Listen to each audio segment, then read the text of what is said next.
안녕하세요. 오늘 저희가 함께 깊이 파고들어 볼 자료는 티모시 켈러 목사님의 이사야 6장 설교입니다. 하나님에 대한 우리의 생각, 그리고 그 생각이 우리 자신을 어떻게 변화시키는지에 대한 이야기예요. 핵심 질문은 아마 이거겠죠. 하나님을 그냥 머리로만 아는 거 있잖아요. 개념으로 아는 것. 그거랑 정말 그분의 살아있는 실제를 경험하는 것. 이게 어떻게 다를까 하는 거예요. 이사야 선지자가 성전에서 경험했던 그 강렬한 만남을 통해서 우리 삶에 어떤 변화가 일어날 수 있는지 켈러 목사님의 설명을 한번 따라가 보려고 합니다. 하나님 지진, 자아 지진, 세상 지진 이렇게 세 단계를 나눠서요. 그리고 처음부터 흥미로운 점이 하나님의 영광 있잖아요. 그 히브리어 원래 뜻이 무게감 또는 실체라는 거예요. 그냥 빛나는 이미지가 아니라 뭔가 묵직한 실제, 현실이라는 거죠. 자, 그럼 이 이야기 속으로 같이 한번 들어가 볼까요? 네. 그 켈러 목사님이 설교 시작을 이사야 6장의 아주 극적인 장면으로 여시죠. 우시야 왕이 죽던 해 이사야가 성전에서 환상을 보는데 높이 들린 보좌에 앉으신 주임을 뵙고 옆에는 천사들, 스랍들이 서로 막 거룩하다, 거룩하다, 거룩하다 이렇게 외치는 장면요. 와, 정말 압도적인 광경이었을 것 같아요. 상상만 해도 좀. 그쵸? 네, 그렇죠. 근데 켈러 목사님은 이게 그냥 옛날 이야기가 아니라 지금 우리 현대 사회랑 아주 깊은 관련이 있다고 지적하세요. 예를 들어서 로버트 퍼트넘의 나 홀로 볼링 같은 사회학 연구 있잖아요. 그걸 인용하면서 현대 미국 문화가 점점 더 개인의 만족, 자기개발 이런 거에만 집중하는 경향이 강해지고 있다고 분석해요. 네네. 말로는 뭐 공동체, 자원봉사, 사회정의 이런 거 많이 얘기하지만 실제 통계를 보면 좀 다르다는 거죠. 지난 30년간 투표율은 한 25% 줄었고 시민단체 참여율이나 교회 활동 참여율 같이 있잖아요. 예배 말고. 그런 건 거의 50%나 감소했대요. 와, 50%요? 정말 많이 줄었네요. 네. 그리고 소득 대비 자선 기부 비율 같은 것도 감소했다는 데이터를 보여주고요. 켈러 목사님은 바로 이런 자기 안에만 갇히는 모습에서 벗어나서 세상을 향해 나아갈 힘이 어디서 오느냐. 바로 이사야처럼 하나님을 진짜로 실제로 만나는 경험에서 온다고 주장하시는 거죠. 자기 몰두에서 벗어나는 길이 하나님과의 만남이다. 흥미롭네요. 그럼 켈러 목사님이 말씀하시는 첫 번째 단계, 하나님 지진, 이게 구체적으로 뭔가요? 네, 말 그대로예요. 하나님이 우리 삶에 지진처럼 아주 강력한 충격을 주면서 들어오시는 경험. 이걸 하나님 지진이라고 표현하신 건데요. 여기서 켈러 목사님이 아까 말씀하신 하나님의 영광, 글로리라는 단어의 히브리어 원어, 카보드의 의미를 깊이 파고들어요. 핵심 의미가 바로 무게, 실체, 영속성 이런 거라는 거죠. 무게? 실체? 네. 그러니까 세상의 다른 것들은 다 뭐랄까 더덥고 가볍잖아요. 환상 같기도 하고. 그런데 하나님만이 영원하시고 진짜 현실이고 궁극적으로 중요하다는 의미를 담고 있는 거예요. 그 무게감이 있다는 거죠. 그래서 지진이라는 표현을 쓰신 거군요. 그 무게 때문에. 맞습니다. 비유를 아주 쉽게 드시는데요. 물보다 무거운 돌멩이를 물에 퐁당 빠뜨리면 물이 막 흔들리잖아요. 그걸 뭐 물지진이라고 할 수 있겠죠. 네. 또 얼음보다 무거운 쇳덩이를 얼음판 위에 쾅 떠뜨리면 얼음이 깨지고요. 이게 얼음 지진이라면 하나님의 실제, 그분의 무게감, 그게 우리 삶에 훅 들어오면 우리 존재 자체가 흔들리고 우리 주변의 모든 것이 재배열된다는 겁니다. 와. 성경에서도 보면 신의 산에 하나님이 임하실 때나 오순절에 성령님이 임하실 때 땅이 막 진동했다는 기록이 있잖아요. 그게 바로 이 하나님의 영광, 그분의 압도적인 실제성, 그 무게감의 표현이라고 설명하세요. 와, 그렇게 생각하니까 영광이라는 단어가 완전히 다르게 느껴지네요. 그냥 반짝이는 빛이나 뭐 명예 이런 게 아니라 정말 우리를 뒤흔드는 실제적인 힘이군요. 바로 그겁니다. 그래서 여기서 켈러 목사님이 제시하는 가장 중요한 구분이 나와요. 하나님을 개념, 컨셉으로만 아는 거랑 실제, 리얼리티로 경험하는 것의 차이예요. 개념과 실제. 네, 개념으로서의 하나님은 우리보다 뭐랄까 가벼워요. 그래서 우리는 그 개념을 우리 생각, 우리 계획 또 우리 문화적인 가치관이라는 틀 안에 쉽게 이렇게 끼워 맞출 수가 있죠. 내 입맛대로. 그렇죠. 내 필요에 맞게 골라잡고 내 삶을 너무 흔들지 않는 선에서 받아들이는 거죠. 켈러 목사님은 예를 들어서 사람들이 성경 읽으면서도 자기 생각이나 요즘 문화랑 안 맞는 부분은 에이, 이건 좀 시대에 뒤떨어졌네 하면서 그냥 쉽게 무시해버리거나 아니면 자기 성공이나 행복을 위한 수단으로만 종교를 이용하는 경우를 들어요. 하나님이 그냥 내 계획 도와주는 분 정도로 생각하는 거네요. 을 우리 틀에 맞추는 게 아니라 반대로 그분이 우리 자신과 우리 삶 전체를 그냥 뒤흔들고 재배열시키신다는 거죠. 와, 듣고 보니까 정말 핵심적인 질문이 떠오르는데요. 하나님이 당신의 가장 소중하게 여기는 어떤 신념의 정면으로 딱 도전하신 적이 있는가? 또는 당신의 인생 계획을 완전히 뒤엎으신 적이 있는가? 이런 거요. 아니면 늘 그냥 내 생각, 내 계획에 편리하게 맞아떨어지기만 했나? 이 질문에 대한 답이 어쩌면 내가 하나님을 개념으로 대하는지 아니면 진짜 실제로 만났는지를 보여주는 걸 수도 있겠네요. 정확합니다. 켈러 목사님은 농담처럼 이런 말씀도 하세요. 사람들이 교회에 와서 친구 만날 기대는 하는데 정작 하나님을 직접 만날 거라고는 거의 기대 안 한다는 거죠. 에이 설마 예배 시간에 진짜 하나님을 만나겠어? 뭐 이런 식이라는 거예요. 아, 그러네요. 혹시 당신에게도 그런 경험이 있으셨나요? 하나님이 그냥 믿음의 대상, 어떤 개념에서 머무는 게 아니라 당신의 삶을 근본적으로 뒤흔드는 그런 실제로 다가온 순간이요? 그렇다면 하나님이 정말 내 삶의 실제가 되셨다는 걸 어떻게 알 수 있을까요?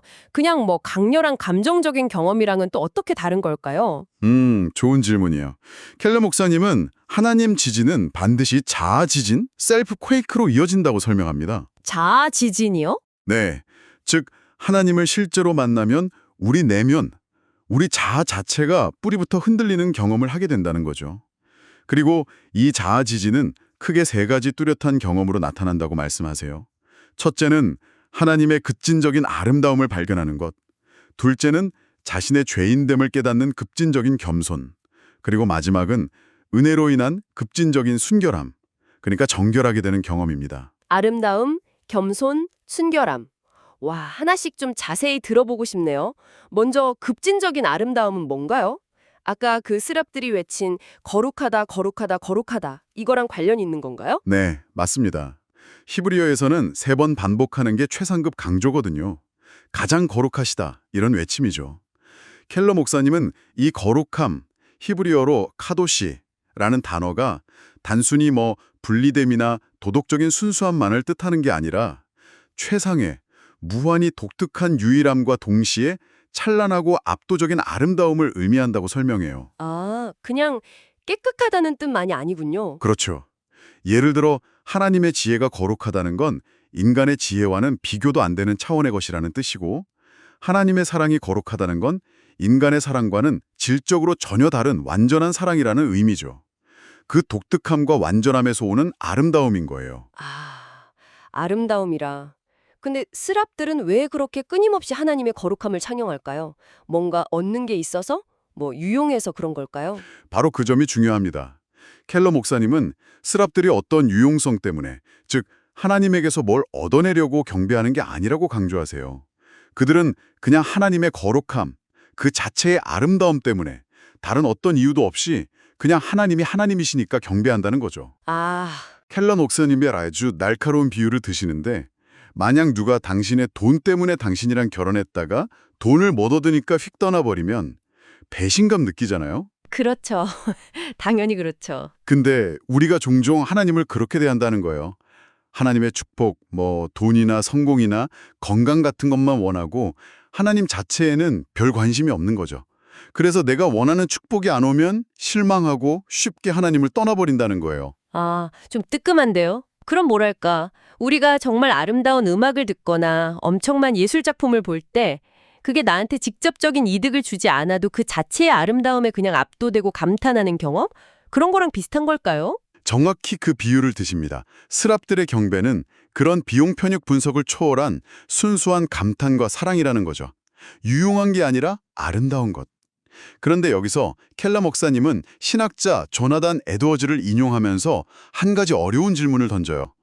하나님의 거룩함은 사실 우리에게 좀 위협적일 수 있다는 거예요. 위협적이요? 네, 그분의 능력은 우리가 피할 수가 없고 그분의 지혜는 우리가 반박할 수가 없고 그분의 임재는 어디에나 함께 하시잖아요.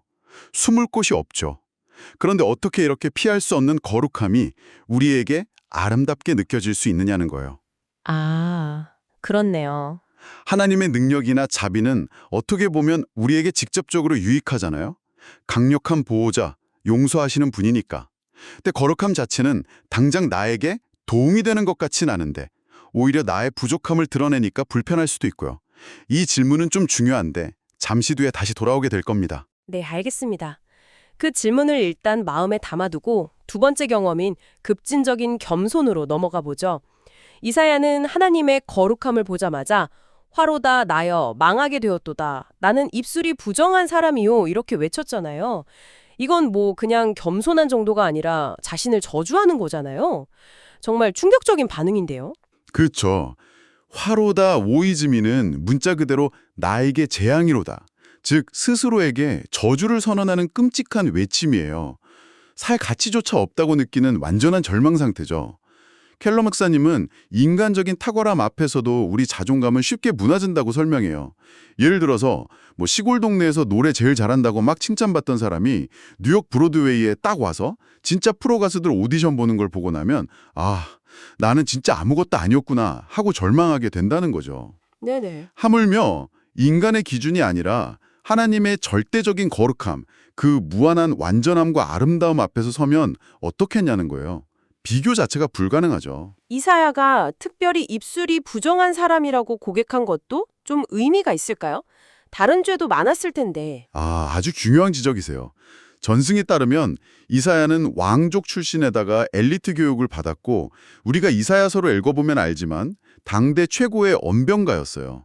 말 그대로 입술의 사람이었죠. 아, 그렇군요. 당시 우시아 왕이 죽고 사회가 혼란스러웠을 때 어쩌면 이사야는 속으로 이렇게 생각했을지도 몰라요. 내 이 뛰어난 능력과 언변으로 이 사회 문제를 해결해야겠다. 저 타락한 사람들, 저 부정한 입술을 가진 자들이 문제야. 내가 나서야 해. 이렇게요. 네. 그런데 하나님의 거룩함 앞에서 그는 깨닫는 거죠.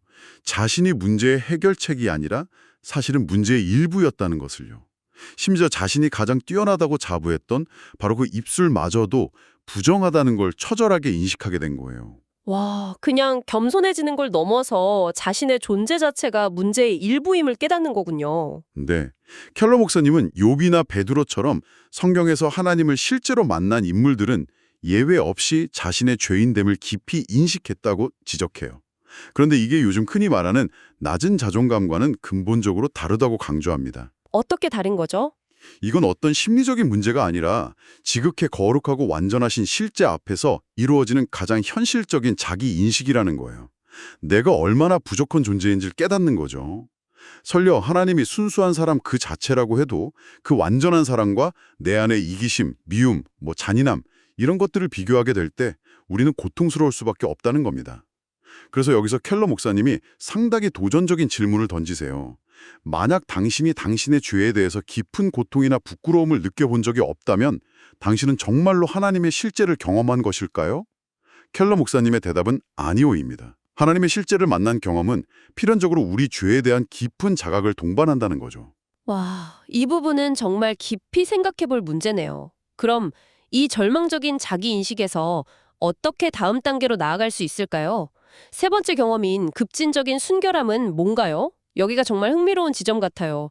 뭔가 반전이 있을 것 같은데요. 네, 바로 여기가 반전의 클라이맥스입니다. 이사야가 나는 망했다, 나는 입술이 부정한 자다 이렇게 자기 죄와 절망을 고백하잖아요. 그러자마자 스랍 중 하나가 제단 숯불에서 핀 숯 라이프 콜을 가져와서 그의 입술에 대요. 숯불을요? 뜨거운 걸? 네, 켈러 목사님은 구약 성경 전체에서 하나님의 불, 특히 제단에서 나온 불은 언제나 심판과 진노를 상징한다고 설명해요. 거룩하신 하나님 앞에 부정한 것이 드러나면 불로 소멸되는 거죠.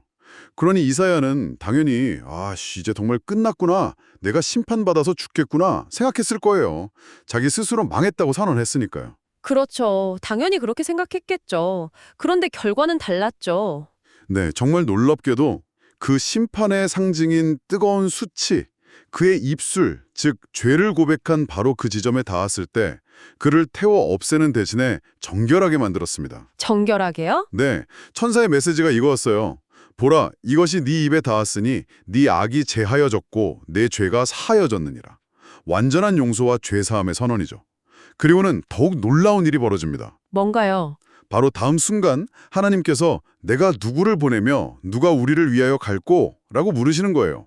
방금 전까지 자신은 살 가치도 없는 부정한 죄인이라고 절망했던 이사야가 이제는 하나님께 깨끗하게 용서받고 인정받고 심지어 세상을 향한 하나님의 중요한 임무의 동역자로 부름받는 존재가 된 겁니다. 와, 정말 엄청난 변화네요. 거의 뭐 절망의 나락에서 순식간에 사명자로 세워진 거잖아요.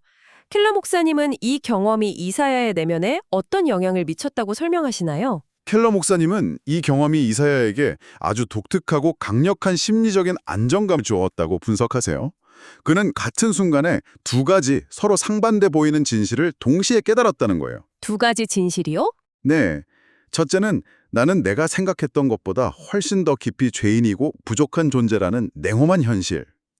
둘째는 그럼에도 불구하고 나는 감히 상상하거나 바랄 수도 없었던 만큼 무조건적으로 사랑받고 완전히 용납된 존재라는 놀라운 은혜. 이 용납은 그의 자격이나 행위 때문에 주어진 게 아니라 전적으로 하나님의 주권적인 은혜로 주어진 것이죠. 더 나쁜 나와 동시에 더 사랑받는 나를 동시에 발견했다. 흥미로운데요. 그게 어떻게 안정감으로 이어지는 거죠?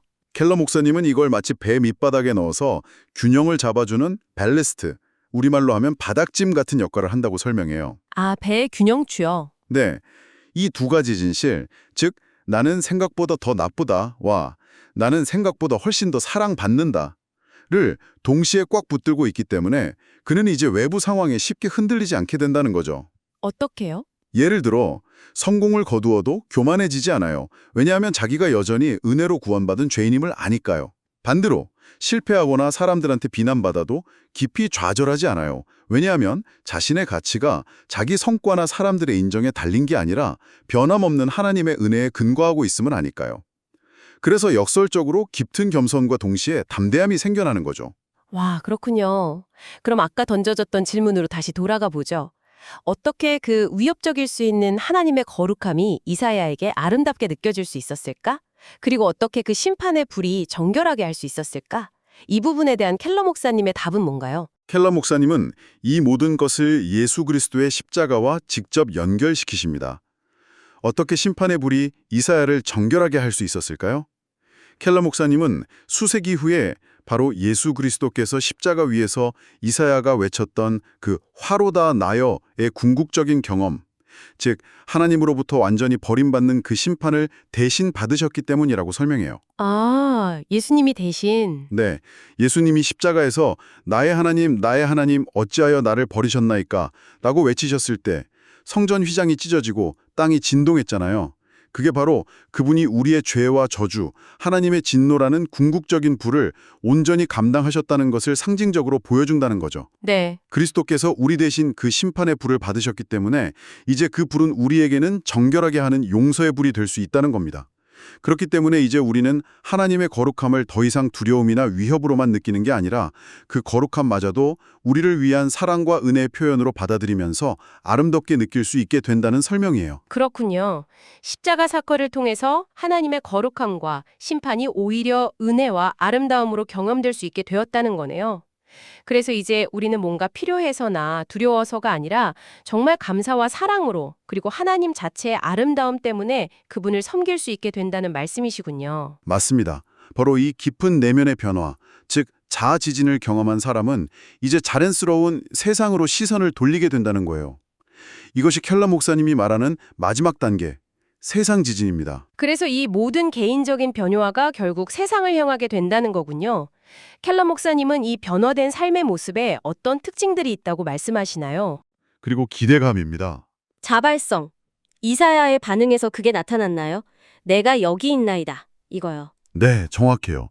하나님께서 내가 누구를 보낼까 하고 물으셨을 때 이사야는 그 임무가 얼마나 어렵고 고통스러울지, 성공 가능성은 얼마나 될지 이런 설명을 듣기도 전에 그냥 즉시 내가 여기 있나이다, 나를 보내소서라고 자원하잖아요. 네, 맞아요. 여기서 켈러 목사님의 핵심 포인트는 이거예요.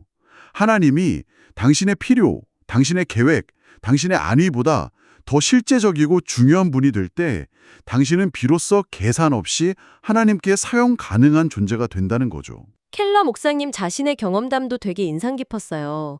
1970년대에 콜로라도 캠프에서 우주의 광대함에 대한 설명을 들었던 이야기요. 지구랑 태양 사이 거리를 종이 한 장 두께로 줄였는데도 가장 가까운 별까지 가려면 21m 높이 종이더미, 우리 은하계 직경은 500km 높이의 종이더미가 된다는. 와, 정말 상상만 해도 아찔한데요? 그렇죠. 그런데 성경은 그 광대 무변한 우주 전체를 예수 그리스도께서 그분의 능력의 말씀으로 마치 새끼손가락 하나로 가볍게 붙들고 계신다고 말한다는 거죠. 네. 그때 그 성경 교사가 던진 질문이 켈러 목사님에게는 결정적이었다고 해요. 여러분은 이렇게 어마어마한 분을 여러분 삶의 그저 조수, 어시스턴트 정도로 초대하시겠습니까? 아, 켈러 목사님은 그 순간 하나님이 그냥 추상적인 개념에서 압도적인 실제로 바뀌었고 내 필요를 채우는 것보다 내가 그분께 쓰임받는 것이 비교할 수 없이 더 중요하다는 걸 깨달았다고 고백하세요. 그 이후로는 하나님이 원하시는 일이라면 어떤 조건도 달지 않고 자신을 내어드려야 한다는 그 원칙에서 벗어날 수 없게 되었다고요. 이게 바로 자발송이라는 거죠. 와, 정말 강력한 경험이네요. 그럼 두 번째 특징인 신뢰성은 뭔가요? 단순히 약속 잘 지킨다는 뜻은 아닐 것 같은데요? 네, 그 이상입니다. 하나님은 이사야에게 그의 사역이 겉으로 보기에는 완전히 실패할 거라고 예고하시잖아요. 사람들은 듣지 않을 거고 오히려 마음이 더 완악해질 거고 결국 나라는 황폐하게 될 거라는 끔찍한 전망이었죠. 네, 정말 암울했죠. 그런데도 이사야는 그 임무를 받아들입니다. 이게 바로 신뢰성이에요. 왜냐하면 이제 그의 삶에서 가장 중요한 건 자기 성공이나 만족감, 사람들의 인정 이런 게 아니라 하나님의 부르심과 하나님의 실제 그 자체가 되었기 때문이에요. 하나님의 사명이 자신의 개인적인 필요나 편안함보다 우선하게 된 거죠. 켈러 목사님이 여기서 우리한테 던지는 질문들이 꽤 날카롭던데요.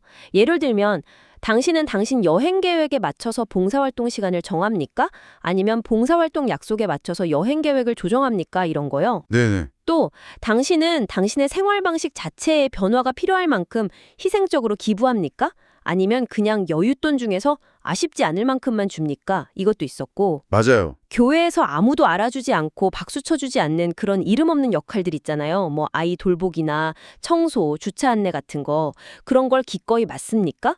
이런 질문들이 우리의 신뢰성을 돌아보게 하는 것 같아요. 네, 맞습니다. 진정한 신뢰성은 결국 개인적인 유익이나 편안함보다 하나님의 영광과 그분의 사명을 앞세우는 삶의 태도에서 드러난다는 거죠. 네. 마지막 특징은 기대감이었습니다. 이사야 시대의 전망은 정말 암울했잖아요. 성읍들은 황폐하여 주민이 없고 이 땅은 황폐하게 될 것이다. 이런 절망적인 상황에서 어떻게 기대감을 가질 수 있었을까요? 네, 겉으로 보이는 상황은 정말 최악이었죠. 하지만 그 절망적인 예언 끝에 작은 희망의 메시지가 주어져요. 그중에 10분의 1이 아직 남아있을지라도 이것도 황폐하게 될 것이나 밤나무와 상수리 나무가 배임을 당하여도 그 그루터기는 남아있는 것 같이 거룩한 씨가 이 땅의 그루터기니라. 아, 그루터기에서 새 생명이 나온다는 그 약속이군요. 그렇습니다. 켈러 목사님은 이걸 이렇게 해석해요. 하나님을 실제로 만난 사람은 눈앞의 상황이 아무리 절망적이고 자기 노력이 아무런 열매를 맺지 못하는 것처럼 보여도 궁극적인 소망 안에서 일한다는 거예요. 하나님과 함께 일하는 것은 결국 J.R.R. 톨킨의 표현을 빌리자면 모든 슬픈 것이 거짓이 될 것, every sad thing is going to come untrue라는 것처럼 역사의 끝에 하나님께서 모든 것을 회복시키시고 새 하늘과 새 땅을 이루실 거라는 그 궁극적인 승리에 대한 알과 소망 속에서 살아가는 것을 의미한다는 거죠. 네. 그 거룩한 씨, 즉 그루터기에서 터져나올 새 생명과 완전한 회복에 대한 약속이 있기 때문에 우리는 지금 여기서의 실패와 어려움 속에서도 포기하지 않고 계속 나아갈 수 있는 기대감, expectancy를 갖게 된다는 겁니다. 와, 오늘 켈러 목사님의 설교를 통해서 이사야의 정말 놀라운 여정을 함께 따라가 봤네요. 압도적인 하나님의 실제를 만나는 하나님 지진으로 시작해서 자기 자신에 대한 인식이 완전히 뒤바뀌는 깊은 내면의 변화, 즉 자아 지진이죠. 하나님의 아름다움과 자기 죄를 보고 또 그 모든 것을 덮는 은혜를 발견하는 거예요. 그리고 마지막으로 세상을 향해서 자발성, 신뢰성, 그리고 끄지지 않는 기대감을 가지고 나아가는 세상 지진으로 이어지는 과정이었어요. 네, 결국 우리 삶의 필요와 계획에 하나님을 이렇게 끼워 맞추려는 개념적인 신앙과 하나님께서 우리 자신과 우리 삶 전체를 그분의 목적에 맞게 완전히 재편하시도록 우리 자신을 내어드리는 실제적인 만남, 이 둘 사이의 근본적인 차이를 정말 깊이 생각하게 만드는 이야기였습니다.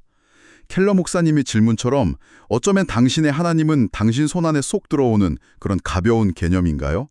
아니면 당신의 삶을 송두리째 흔들고 변화시키는, 때로는 감당하기 어려운 무거운 실제인가요? 마지막으로 이런 질문을 한번 던져보면서 마무리하고 싶습니다.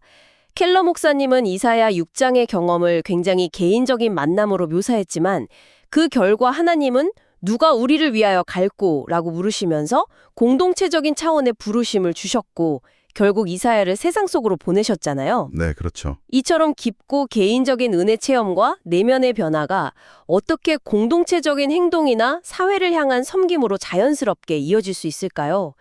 특히 이사야처럼 당장의 성공이나 눈에 보이는 결과가 없을 때도 많을 텐데 그때 켈러 목사님이 말한 그 내면의 심리적 안정감과 기대감은 어떻게 눈에 보이지 않는 방식으로 꾸준히 선한 영향력을 만들어낼 수 있을까요?